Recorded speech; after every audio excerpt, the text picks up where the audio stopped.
Muy buenos días, queridos amigos. Bienvenidos al canal Tiempo y Atención, entrando en libertad, saliendo en libertad.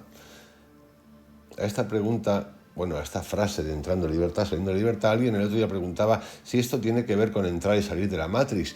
Y la respuesta es que sí. Solo que en ese proceso muchas veces, y seguimos en él, desconocemos qué es la Matrix, porque para ello tenemos que revisarnos, y es un caminito, es el camino en realidad, y en el camino vamos a entrar y salir.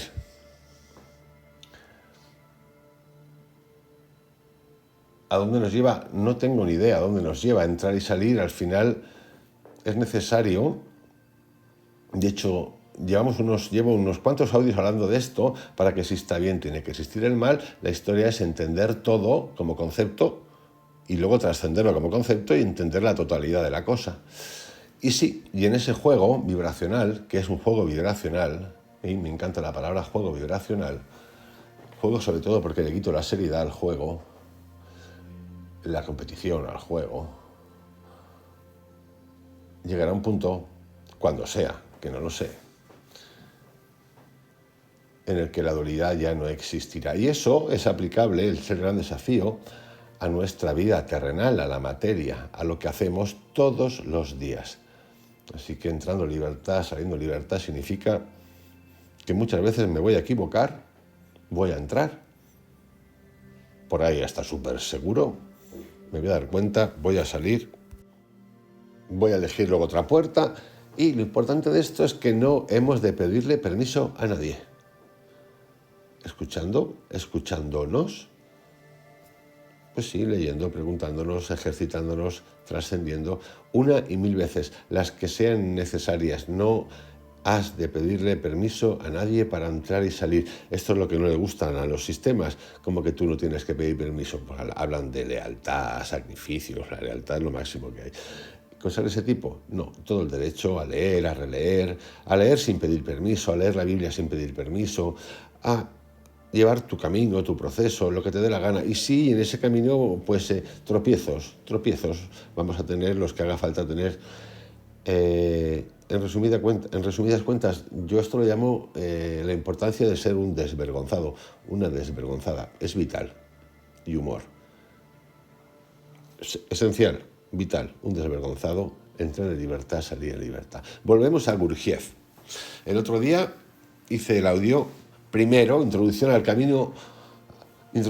cuarto camino, que es más que el cuarto camino, porque tiene que ver con la obra de Gurdjieff, con la obra subsecuente de sus alumnos, como Ouspensky, que ya conté la historia, Maurice Nicoll, que tiene unos libros fascinantes, Psicología de las enseñanzas de Gurdjieff y Ouspensky, y de Jeanne de Salzman, que fue la que creó una fundación, luego creo que se quedó su hijo y fue una precursora y también tiene algún libro publicado. Entonces, la secuencia que os propongo y la que voy a realizar es la siguiente. Es muy parecido a lo que yo hago en mi vida cuando leo. Y es ir utilizando de un compendio de libros, en este caso de Gurdjieff, de Ouspensky, de Maurice Nicoll y de Jeanne de Salzman, extractos de obras en una cadena de consecuencias y de interpretaciones y de conceptos. En lugar de coger o escoger un libro determinado de alguno y boom, trabajarlo así absolutamente, voy a coger extractos de alguno. Por ejemplo, el de hoy tiene que ver con los comentarios psicológicos de Maurice Nicoll acerca de las enseñanzas de Gurdjieff y Ouspensky, algo en particular que ahora luego contaré qué es exactamente. El siguiente día tendremos un extracto de Gurdjieff, de alguna de sus obras, de las cuales ya he citado unas cuantas. Otro día, Ouspensky, sus inicios, sus comienzos, sus encuentros con G, él lo llamaba G, porque no lo sabemos, había una relación ahí que estuvo un poquito tensa, y esa va a ser la idea. Y creo que es una manera nueva de ir enlazando cosas de varios lugares que nos van a llevar a una interpretación peculiar, que es la que a mí me gusta. Sin saber a dónde vamos, no sé a dónde vamos, sinceramente, pero lo importante de esto es no asustarse y estar dispuestos a escuchar, y yo el primero. Dicho esto, Comenzamos. En una carta de 1941, del 27 de marzo, fechada 27 de marzo, escribe lo siguiente.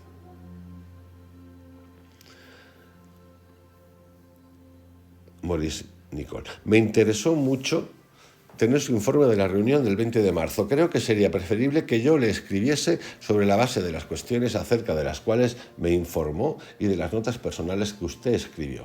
En primer lugar, lo que ha de comprenderse es que en esta tierra el hombre está en una situación muy extraña. Cuando oí por primera vez esta idea acerca del hombre, me impresionó muchísimo. Por lo común, claro está, nos imaginamos que el hombre puede crecer y desarrollarse en una forma a la que podríamos llamar naturalmente normal, simplemente por la educación, el ejemplo y así lo sucesivo. Empero, si contemplamos la historia, fijaros que tres cosas. El ser humano, puede desarrollarse en base simplemente a la educación, el ejemplo y así lo sucesivo. Bueno, esto es lo que nos han contado todos desde siempre. El ejemplo. La educación te llevará al camino. Empero, si contemplamos la historia, vemos que el hombre no se ha desarrollado realmente y en particular si contemplamos el presente, no podemos jactarnos de que el hombre haya alcanzado una etapa más adelantada de desarrollo. Basta mirar un instante los horrores que la humanidad se impone a sí misma en la actualidad. Esto es de 1947. Ya sabéis que hace unos días ha vuelto a pasar algo de esos, de esos chicos que les gustan la feria de los horrores, en Moscú en realidad. Basta mirar un instante los horrores que la humanidad se impone a sí misma en la actualidad. Sin embargo, la gente está propensa a imaginarse que el tiempo significa progreso y que todo se vuelve cada vez mejor a medida que el tiempo pasa. Y por regla general, la gente toma las contradicciones obvias como si fueran excepcionales. Es decir, la gente siempre se inclina a creer que lo que son circunstancias de vidas comunes y siempre presentes en un mal sentido son en realidad excepcionales.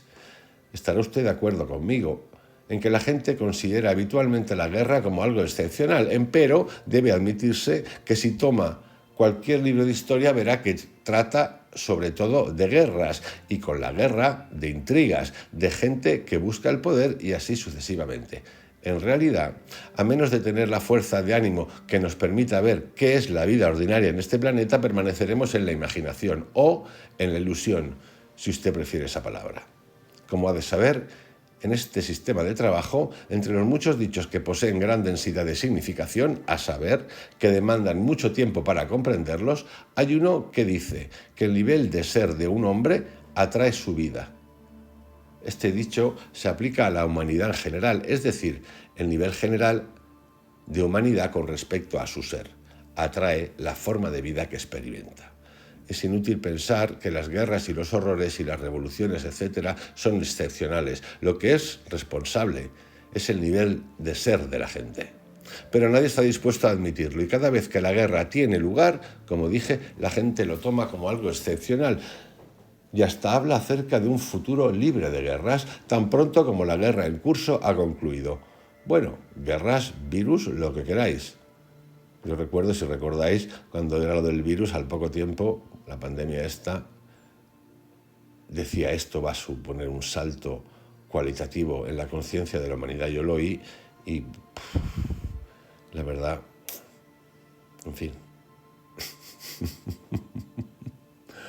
No puedo decir mucho más. Podemos ver que el mismo proceso sucede ahora. La historia se repite porque el hombre permanece en el mismo nivel de ser, a saber, atrae una y otra vez las mismas circunstancias, siente las mismas cosas, dice las mismas cosas, espera las mismas cosas, cree en las mismas cosas. Y empero, nada cambia en realidad. Todos los artículos que fueron escritos en la última guerra son exactamente iguales a los escritos en esta guerra. Habla de la Primera Guerra Mundial y de la Segunda Guerra Mundial. Y lo serán para siempre jamás. Pero lo que nos atañe más es que la misma idea se aplica a nosotros, a cada persona individual. Mientras no se produzca un cambio a nivel de ser, la historia personal de un hombre seguirá siendo la misma. Todas las cosas se repiten en su propia vida. dice las mismas cosas, hace las mismas cosas, lamenta las mismas cosas, comete las mismas cosas. Y todo ello pertenece a la inmensamente profunda idea de que el nivel de ser atrae su vida, es decir, nuestra vida. Ocupémonos de algunas de las principales ideas que plantean la cuestión de cómo le es posible cambiar de ser a un hombre, a una persona. Toda esta obra se refiere a un cambio de ser, es decir, un cambio de nivel de ser en el que el hombre está naturalmente en la vida ordinaria. Lo primero que se ha de comprender aquí es que cada uno de nosotros está en cierto nivel de ser. Con respecto a esto, es preciso visualizar una dirección vertical o una escalera que se extiende, por así decir, de abajo arriba y que tiene muchos escalones. La gente, nosotros todos, está en uno o en otro de los escalones de esta escalera que se extiende verticalmente por debajo y por encima de nosotros. Esta escalera es muy diferente del tiempo, a saber, del pasado, presente y futuro, que podemos imaginar como una línea horizontal. Con el fin de aclarar el significado de mis palabras, me gustaría preguntarle cómo se imagina el tiempo, es decir, el paso del tiempo del pasado al presente y al futuro. Por lo general, la clase de esperanza mecánica que la gente alimenta se relaciona con la idea de tiempo que fluye hacia el futuro, donde las cosas serán mejores o donde ellos serán mejores, y así sucesivamente.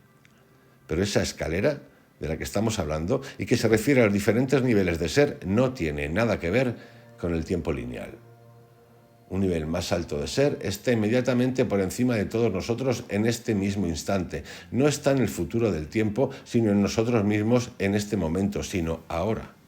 Todo el trabajo sobre sí, todo el trabajo personal que trata de la represión de las emociones negativas, del recuerdo de sí, de la no identificación con las penas y molestias, de no rendir cuentas, etc., tiene que ver con cierta acción que puede tener lugar en uno mismo en este momento, ahora. Si tratamos de ser más conscientes y recordamos qué es lo que estamos intentando hacer en este trabajo. Es decir, el trabajo se ocupa de cierta transformación del instante, del momento, del presente, a través de la acción del trabajo mismo. Por ejemplo, un hombre que se encuentra desesperado, si se detiene un instante, si observa la situación y trata de recordarse a sí mismo o de darse cualquier otra clase de choque consciente, tal como el de comprender el sentido de su actitud, es decir, en otras palabras, si trata de transformarse, de transformar su reacción mecánica a las circunstancias que lo rodean en ese momento, ve con sorpresa que de repente todo ha cambiado. Su estado de ánimo depresivo desaparece y se encuentra en una nueva atmósfera en la cual se pregunta cómo pudo haber estado en su estado anterior. Esto representa un cambio momentáneo en el nivel de ser, porque no existe un nivel de ser exacto, sino un promedio general de nivel en el cual hay grados más altos y más bajos. Pero aquí estamos hablando de la aplicación del trabajo al cambio en lo que concierne al nivel del ser. Estamos hablando acerca de lo que podría llamarse la tercera etapa de un hombre y ahora explicaré qué quiero decir con ello. Como se dijo, un hombre nace como esencia y esto constituye su verdadera parte, la parte desde la cual puede realmente crecer y desarrollarse. Pero esta parte solo puede crecer de una manera muy reducida. No tiene la fuerza de crecer más por sí misma después de la edad de 3 o 4 años o 5. Llamémoslo la primera etapa del hombre. Es decir, que esta primera etapa es pura esencia capaz de crecer por sí misma hasta cierto nivel, pero que no tarda en alcanzar un punto más allá del cual no puede crecer más. He observado en algunas de las preguntas que me hace usted en su carta que este punto acerca del hombre no ha sido comprendido. Por eso voy a repetirlo otra vez. Como dije, este sistema enseña que la esencia en el hombre solo puede crecer muy poco por sí misma. Es preciso que entienda lo que quiero decir. La gente piensa naturalmente que el crecimiento y el desarrollo es algo continuo o que habría de serlo, pero la noble idea enseñada por este sistema nos dice que no ocurre así. La esencia del hombre solo puede crecer por sí misma sin ayuda en pequeñísimo grado, y en este caso el hombre no es sino un niñito. Con el fin de que crezca más, algo debe suceder, algo debe formarse en torno de la esencia y esto es llamado personalidad. La esencia debe estar rodeada por algo que es en realidad ajeno a ella, algo que se adquiere de la vida, que entra a través de los sentidos. Un niño debe dejar de ser él mismo y llegar a ser algo diferente de sí mismo. Como ya le dije, el centro de gravedad de sí empieza a pasar de la esencia a la personalidad. Aprende toda clase de cosas, imita toda clase de cosas y así prosigue. Esta formación de la personalidad, que es necesaria para el desarrollo de la esencia, puede llamarse la segunda etapa del hombre. Pero es preciso comprender claramente lo que se quiere decir aquí. El futuro desarrollo de la esencia depende de la formación que se produzca a su alrededor. Si se forma una personalidad muy pobre, una personalidad muy débil, no es suficiente para ayudar a un nuevo crecimiento de esencia que mencionaremos cuando lleguemos a la tercera etapa. En la segunda etapa tiene lugar la formación de la personalidad y, como dijimos, cuanto más rica sea, tanto mejor. Pero he observado que algunos de ustedes no han entendido el significado de lo que se ha dicho aquí. La razón por la cual no han comprendido lo que se dijo aquí es porque no ven la extraordinaria situación en la que se encuentra el hombre, a saber que el hombre no puede crecer continuamente desde la esencia, porque la esencia es demasiado débil para crecer por sí misma. El próximo crecimiento de esencia depende ante todo de la formación de la personalidad y cuanto más rica es la personalidad, mejor será eventualmente el crecimiento de la esencia, pero hablando en términos generales, la formación de la personalidad es por entero suficiente para los propósitos de la vida. Un hombre se encuentra en una buena posición frente a la vida mediante la formación de una rica personalidad. Pero este trabajo, esta enseñanza, se refieren a una nueva etapa del hombre.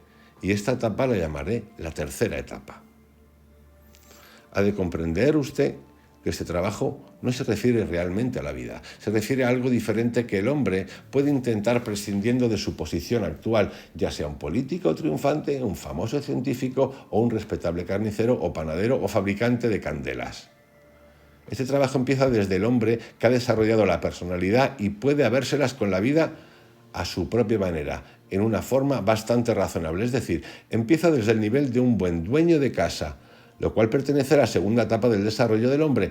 Esta tercera etapa se ocupa de todo lo tocante a un posible nuevo desarrollo de esencia, y es por eso que tantas cosas aparentemente paradójicas o al menos extrañas se dicen en los evangelios, tales como las que están contenidas en el Sermón de la Montaña acerca del hombre. Todas ellas se refieren a dejar que la esencia crezca a expensas de la personalidad, y esta es la única manera en que la esencia, que es demasiado débil por sí misma para crecer, puede seguir desarrollándose.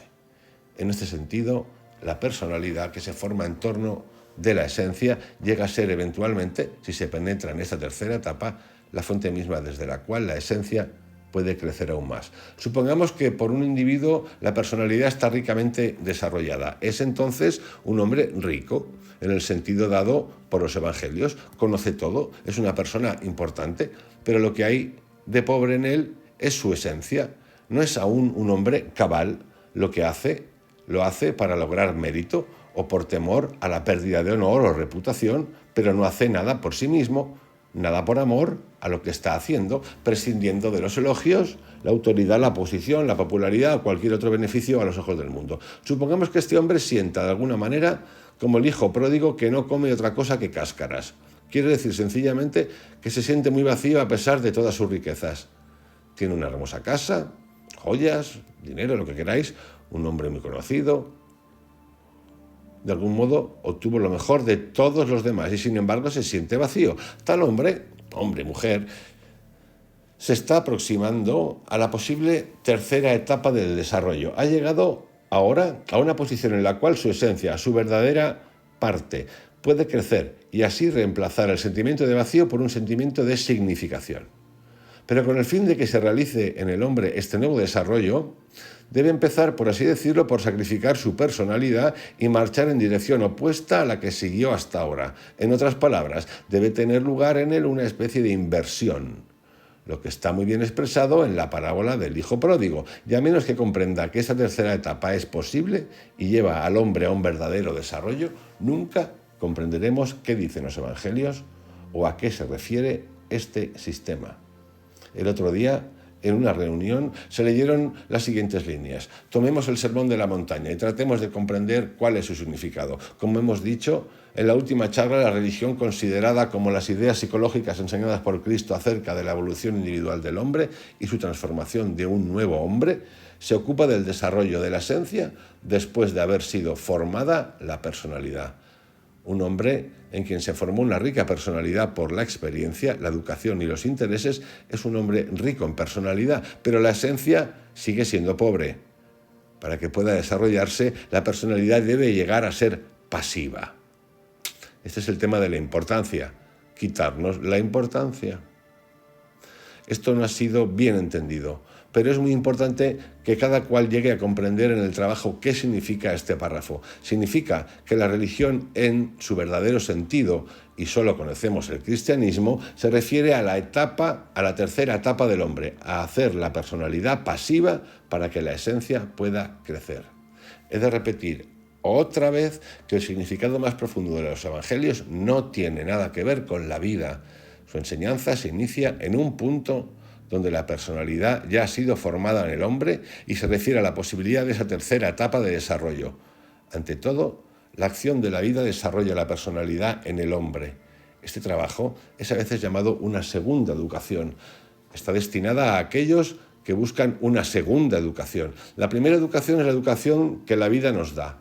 Y esta es absolutamente necesaria. Cuanto mayor es la educación que una persona recibió de la vida, más aprende, más inteligente es, más experiencia posee, más conoce a la gente, los asuntos y la manera de comportarse, sabe expresarse mejor y es más capaz de aprovechar los diferentes aspectos de la vida. Esta es la primera educación. Esta forma la personalidad. Hemos dicho antes que el hombre consiste de diferentes centros y que cada uno de dichos centros tiene diferentes partes. Esos centros y sus partes deben estar bien provistos y cuanto mejor provistos están, tanto mejor para él. Pero se llega a un punto en el desarrollo del hombre, como hemos dicho antes, en que éste se siente vacío. Y es en esa etapa en la que la enseñanza de los evangelios y todo este trabajo tienen cabida. No sé si entre ustedes hay alguien que haya pensado profundamente sobre este tema, pero posiblemente algunos de ustedes que han cumplido con su deber en la vida se preguntaron muchas veces qué están haciendo realmente, qué significa todo esto. Por el momento, hablando de persona a persona, me gustaría hacerles esta pregunta. ¿Creen ustedes que la vida y las significaciones que nos ofrecen son suficientes y sienten que de algún modo la vida no les ha concedido todo cuanto esperaban? No estoy diciendo que la vida carece de sentido, obviamente tiene sentido, pero algunos de ustedes no han llegado al punto de sentir cierta falta de significación hasta en los intereses que tiene y trata de mantener. Yo sí, yo creo que muchísima gente también. ¿Qué es esto? ¿Qué he hecho? Lo digo porque si la vida tuviera para nosotros pleno significado, no habría entonces razón alguna, de hecho, sentido alguno, en lo que dicen los evangelios o en lo que dice este sistema. Si usted se contenta con el sentido que le brinda la vida, si está plenamente satisfecho, entonces no hay razón alguna en tratar de comprender lo que enseña este sistema. Y permítame agregar, no hay razón alguna en tratar de comprender qué significa realmente la enseñanza de Cristo. Ahora bien, si el hombre no fuera otra cosa que una personalidad bien formada y esta fuera su fin, cabe muy bien creer en todas las doctrinas del humanitarismo y en otras ideas científicas que nos dicen que el hombre no es sino una criatura vuelta hacia la vida exterior y que tiene que adaptarse tan inteligentemente como le sea posible a ella. Pero si ha seguido lo que se ha dicho en esta carta acerca de la idea del hombre en este sistema, verá que el desarrollo de la personalidad es meramente una etapa, pero una etapa absolutamente necesaria hacia un nuevo estado del ser. Es directamente comparable a la formación de una masa de alimento en torno de una semilla, como en el caso de una nuez. La nuez tiene una parte esencial, a saber, la misma semilla que puede crecer, pero no puede crecer mientras no esté rodeada por una masa de material nutricio, de igual modo que un huevo tiene una semilla rodeada por una masa de yema, y así sucesivamente. Tomemos el último ejemplo. ¿Cómo puede el pollo crecer a menos que tenga todas las sustancias que lo rodean para alimentarse? Y recuerde que crece dentro de la cáscara del huevo y finalmente emerge un pollo completo. Y este pollo completo se hace hecho de todas las sustancias que este germen viviente ha atacado y comido. Ahora bien, el destino de una bellota es una cosa, pero el destino de un roble es una cosa diferente. Y como se dijo, el hombre rodeado por la personalidad, se asemeja a una bellota y sufre, por así decirlo, el mismo destino que la bellota, a menos que empiece a crecer. Y el crecimiento en el hombre corresponde a lo que llamamos la tercera etapa, después que la personalidad se ha formado en torno a su esencia. Si tomamos al hombre en esta segunda etapa, donde la esencia está rodeada por la personalidad, se asemeja a una bellota, quizá una bellota más grande o más pequeña, pero nada más que una bellota. Quizás sea muy importante. Ha aprendido muchas cosas, siente que conoce, está en suma lleno de personalidad. Y este es su nivel, y este es el nivel que sufre. En realidad, no un destino humano apropiado, sino el destino de un organismo no desarrollado, el destino de una persona que no ha llegado a su pleno crecimiento. De igual modo que una bellota no es un árbol que ha llegado a su pleno crecimiento. Y a menos que comprendamos muy claramente esa tercera etapa, es decir, el desarrollo de una bellota en árbol por su esencia viviente o la semilla que se alimenta de las sustancias que se han formado a su alrededor, nunca comprenderemos, como lo dije antes, a qué se refiere este trabajo, ni tampoco comprenderemos a qué se refieren los evangelios. ¿Ya ha oído hablar usted de que el hombre es un organismo que se desarrolla a sí mismo y que fue creado como tal? Pero ahora comprenderá que este desarrollo no es continuo, debe ser interrumpido por la formación de la personalidad. Me alegraría mucho si todos comprendieran verdaderamente esta cuestión de la esencia y la personalidad. Luego hablaremos en forma más detallada acerca del significado de desarrollar la esencia a expensa de la personalidad, pero ya conocen algunos puntos sobre ese desarrollo. Permítame preguntarle una vez más, antes de que termine esta carta, ¿ha pensado alguno de ustedes qué significa el Sermón de la Montaña? ¿Acaso lo confunden con la segunda etapa del desarrollo del hombre o han llegado ya a una mejor valoración? ¿No han comprendido que el Sermón de la Montaña, cuando habla de la humildad, etcétera, no tiene nada que ver con la vida ordinaria, sino que se aplica a la tercera etapa de un hombre que ha llegado al punto de sentirse vacío, puesto que la personalidad no lo satisface y desea encontrar un nuevo sentido a su vida y existencia? Trataré de escribirle luego en una forma más detallada de esto que hablo. Espero que comprenda usted lo que al comienzo de esta carta llamé la extraordinaria situación del hombre en su desarrollo, en lo que concierne a su desarrollo. El hombre ha nacido con esencia y esta es la verdad, y es el germen viviente en él, pero solo puede desarrollarse por sí misma en pequeñísimo grado. La personalidad se forma entonces en torno de la esencia, y la esencia no tiene oportunidad de crecer más o menos que esta personalidad se forme en torno de la esencia. Pero si un hombre permanece en ese estado, al que hemos llamado la segunda etapa, no es aún un hombre y es comparable a la bellota o a una semilla que ha formado en torno de sí el alimento para su eventual desarrollo. La tercera etapa de un hombre es aquella en que hace su personalidad pasiva, de modo que la esencia en él pueda crecer. Y aquí os dejo, queridos amigos, con este primer comentario psicológico en forma de cartas a las enseñanzas de Gurdjieff y Ouspensky, de este psicólogo, Maurice Nicoll, que lo explica de una manera súper didáctica, entendible y yo creo que muy sincera. Os envío un abrazo, que tengáis un excelente día. Seguimos con este viaje eterno. Hasta mañana.